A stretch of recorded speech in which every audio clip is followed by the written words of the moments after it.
सो hey everyone, बहुत बहुत स्वागत है आपका सीए फाउंडेशन पेपर नंबर 2 का पेपर पैटर्न हम लोग यहाँ पे डिस्कस करने वाले हैं इस छोटे से वीडियो के अंदर, जहाँ पे कि कैसे नंबर ऑफ क्वेश्चंस और कौन से क्वेश्चंस कहाँ पे हम लोग एक्सपेक्ट कर सकते हैं उस चीज के रिगार्डिंग हम लोग यहाँ पे चर्चा कर रहे हैं।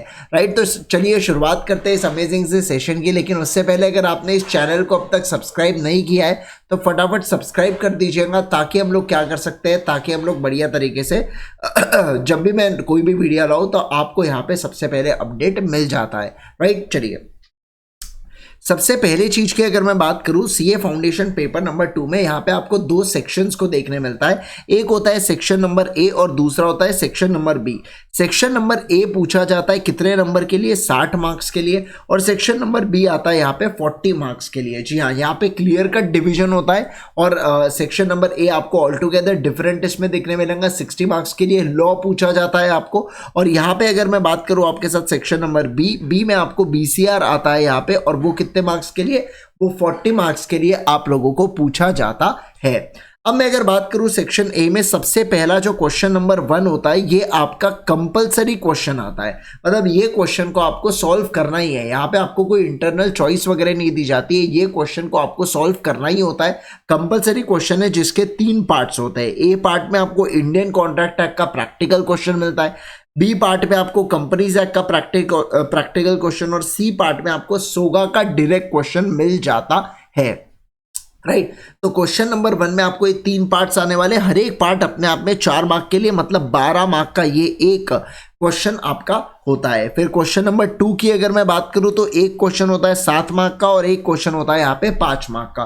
तो पहला वाला क्वेश्चन इंडियन कॉन्ट्रैक्ट एक्ट का डायरेक्ट क्वेश्चन आता है, दूसरा जो होता है वो एलएलपी का डायरेक्ट क्वेश्चन यहाँ पे आ जाता है। ठीक है, तो ये सेकंड वाला क्वेश्चन हुआ। सेकंड वाले के पास हमारे पास ऑप्शनल क्वेश्चन है। बेसिकली क्या है, क्वेश्चन नंबर 1 कंपलसरी है, उसके बाद अरे क्या हो गया इसे 2, 3, 4, 5 और 6, इसमें से है ना हमें ऑप्शन होता है कि हम किसी भी एक को स्किप कर सकते हैं। मतलब हम यहाँ पे ऑप्शन होते हैं एनी 4 को अटेम्प्ट करने के, बराबर। तो हम किसी भी 4 को अटेम्प्ट कर सकते हैं क्या? बिल्कुल बिल्कुल हम लोग कर सकते हैं। तो क्वेश्चन नंबर 2 को अगर आप चाहो तो आप स्किप भी कर सकते हो। इससे क्या होता है कि जो आपका एलएलपी का केवल एक क्वेश्चन आपके सीए फाउंडेशन में पूछा जाता है, वो क्वेश्चन आपका स्किप हो सकता है।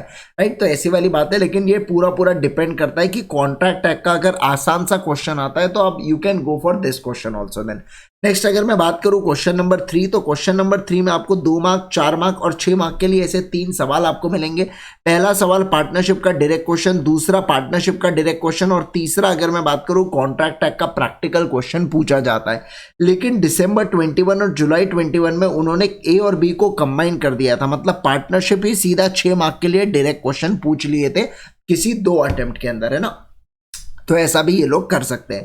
क्वेश्चन नंबर 4 की अगर मैं बात करूं आपके साथ, तो क्वेश्चन नंबर 4 में आपको 2 अलग अलग क्वेश्चंस देखने मिलेंगे, जैसे सोगा का क्वेश्चन और पार्टनरशिप, और दोनों अपने आप में 6 नंबर्स के क्वेश्चन आते हैं। क्वेश्चन नंबर 5 की बात करूं मैं आपके साथ, अगेन ये 6 नंबर के क्वेश्चन आते हैं। एक आता है पहला सोगा से प्रैक्टिकल क्वेश्चन, और फिर आता है कंपनीज एक्ट से डायरेक्ट क्वेश्चन।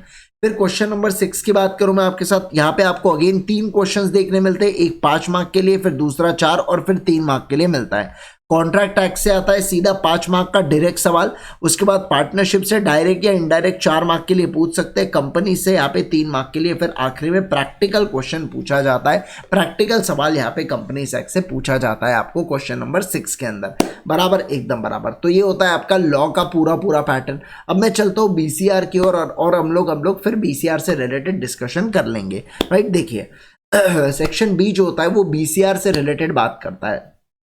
इसमें जो क्वेश्चन नंबर 7 है ना बेटा, ये क्वेश्चन नंबर 7 आपका कंपलसरी क्वेश्चन होता है। क्या कहा मैंने, ये कंपलसरी क्वेश्चन होता है, ये आपको सॉल्व करके आना ही है। कितने मार्क के लिए आता है, 10 मार्क के लिए ये सवाल आता है क्वेश्चन नंबर 7, जिसमें 5 मार्क, 3 मार्क और 2 मार्क ऐसे आपको मिलते हैं। 5 मार्क का पैसेज राइटिंग आता है, नोट मेकिंग के लिए 3 मार्क, और नोट मेकिंग की जो आप समरी रखते हो वो 2 मार्क के लिए पूछा जाता है। तो इन शॉर्ट 5 मार्क के लिए नोट मेकिंग और 5 मार्क के लिए पैसेज राइटिंग आ रहा है, ऐसी वाली बात ये कर देते हैं। उसके बाद क्वेश्चन नंबर 8 की अगर मैं चर्चा करूं आपके साथ, तो यहाँ पे आपको 2, 3 और 5 मार्क के लिए पूछा जाता है। सबसे पहले चैप्टर नंबर 1 से 2 मार्क के लिए आता है, फिर चैप्टर नंबर 2 एंड 3 को मर्ज करके 3 मार्क का पूछा जाता है, और प्रेसे और उसका टाइटल आपको लिखना होता है। मतलब प्रेसे की हेडिंग लिखना आप भूल जाते हो, लेकिन वो 5 नंबर के लिए आपको पूछा जाता है क्वेश्चन नंबर 8 में। क्वेश्चन नंबर 9 की बात करूंगा मैं आपके साथ, तो 3 क्वेश्चन यहाँ पे आते हैं, 3 मार्क, 2 मार्क और 5 मार्क के लिए। कम्युनिकेशन के अंदर से 2 मार्क का सवाल, फिर से यूनिट 2 एंड यूनिट 3 को मिला के 3 मार्क, और फिर 5 मार्क का यहाँ पे रिपोर्ट एंड सर्कुलर के अंदर आ जाता है। क्वेश्चन नंबर 10 की बात करूं मैं, तो यहाँ पे फिर से 2 मार्क, 3 मार्क और 5 मार्क। चैप्टर 1 चैप्टर 2 वही 2 और 3 जो सेम अभी तक चल रहे हैं वैसा, और यहाँ पे आर्टिकल या मीटिंग्स या मेल्स यहाँ पे पूछा जाता है 5 मार्क के लिए। ऐसी वाली बात यहाँ पे कर दी गई है, ठीक है भाई। अगर मैं क्वेश्चन नंबर 11 की बात करूं आपके साथ, तो 11 में अगेन आपको 2 + 3 + 5 मिलने वाले। तो चैप्टर 1 और 2 में से सवाल पूछे, फिर रेज्यूम या लेटर में से कोई भी एक चीज आ जाती है क्वेश्चन नंबर 11 के अंदर। तो यहाँ पे देखिए क्या हुआ, क्वेश्चन नंबर 7 आपका कंपलसरी हुआ, फिर 8, 9, 10 और 11 में से आप इसमें से कोई भी एनी 1 को आप स्किप कर सकते हो। मतलब एनी 4 को आप अटेम्प्ट कीजिएगा, ऐसी वाली बात यहाँ पे कर दी गई है। Sorry for the bad throat, आज थोड़ा सा ठीक नहीं लग रहा है, तबीयत ठीक नहीं है, इसलिए थोड़ी सी आवाज़ अजीब आ रही होंगी। बट अगर मैं बात करूं, बट वीडियो को लाना बहुत ज़्यादा ज़रूरी था, बहुत सारे बच्चे डिमांड कर रहे थे, तो ऐसे केस में है ना, तो आप ध्यान रखिएगा कि यहाँ पे आपको 4 क्वेश्चन, यहाँ पे आपको एनी 4 क्वेश्चन को आपको अटेम्प्ट करना होता है। अच्छा, मैं आपको एक बात बता दूँ, you can attempt any section first. मतलब अगर आप चाहो तो सेक्शन ए से शुरुआत कर सकते हो, आप चाहो तो सेक्शन बी से शुरुआत कर सकते हो। लेकिन अगर आपने एक बार सेक्शन ए से शुरुआत कर दी, तो आप पहले पूरा के पूरा फिनिश कीजिएगा और उसके बाद आप सेक्शन बी के ऊपर जाइएगा। या अगर आपने सेक्शन बी से चालू किया तो सेक्शन बी को पहले पूरा फिनिश कीजिएगा, फिर सेक्शन ए के बाद जाइएगा। ऐसा नहीं कि सेक्शन ए का एक क्वेश्चन, सेक्शन बी का एक क्वेश्चन, सेक्शन ए का एक क्वेश्चन, सेक्शन बी का एक क्वेश्चन। आपको ऐसा बिल्कुल भी नहीं करना है। उसके बाद आप कोई भी ऑर्डर में लिख सकते हैं। मान लो आपने सेक्शन ए से चालू किया, पहले क्वेश्चन नंबर 5 किया, फिर 1 किया, फिर 2 किया, 3 किया और 4 किया करके बराबर आप कर सकते हैं। फिर अगर मैं सेक्शन नंबर बी की बात करूं आपके साथ, तो आप यहां पे क्वेश्चन नंबर 11 पहले किए, फिर 7 कर लिए, फिर 8 कर लिए और 9 कर लिए। तो आप इसमें से कोई भी इंटरनल चॉइस खेल सकते हो। ठीक है सर, ये भी समझ गया मैं। सर एक बात बताओ, एक बात ये बताओ सर कि अगर मेरी इच्छा हो, अगर मैं ऐसा कर सकता हूँ क्या, मैंने सेक्शन ए से लिखना चालू किया, ठीक है, सेक्शन ए बढ़िया तरीके से मैंने प्रिपेयर मस्त करके गया था लॉ, तो क्वेश्चन नंबर 1 लिखा, 1 का ए आ गया, बहुत मजा आया, बी भी आ गया, बहुत ही ज्यादा मजा है। लेकिन अब सी नहीं आ रहा है, तो एक काम करता हूँ, अब क्वेश्चन 2 का मेरे को सी आता है तो सी कर डालता हूँ। अब क्वेश्चन 3 का ए आ रहा है तो ये कर डालता हूँ। अब क्वेश्चन 2 का मेरे को ए फिर से याद आया, वो करता हूँ। नहीं, आप ऐसी गंदगी मत कीजिएगा।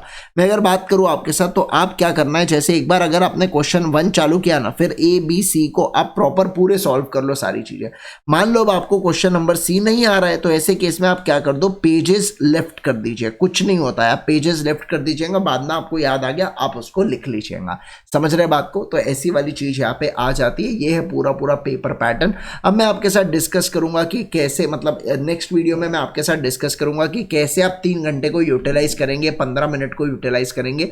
एक फ्लो बताऊंगा कि कैसे अपने पेपर को सॉल्व करना चाहिए लॉ एंड बीसीआर से रिलेटेड, राइट। तो अगर आप इस चैनल पे नए हैं तो जरूर से सब्सक्राइब कीजिए, वीडियो को लाइक कीजिए और अपने दोस्तों के साथ जरूर से शेयर कीजिएगा। एक और बात बता दूं कि अगर आपने अभी तक हमारे टेलीग्राम चैनल को ज्वाइन नहीं किया तो फटाफट ज्वाइन कर लीजिए, जिसकी लिंक कहाँ दी गई है, इस वीडियो के कमेंट सेक्शन के अंदर दी गई है, राइट, पिन करके रखा हूं मैंने। तो मिलते हैं हम लोग कब, अगले वीडियो में। Till then bye bye, take care, अपना और अपनों का ध्यान रखिए। मिलते हैं बहुत जल्द अमेजिंग से वीडियो के अंदर। Bye bye.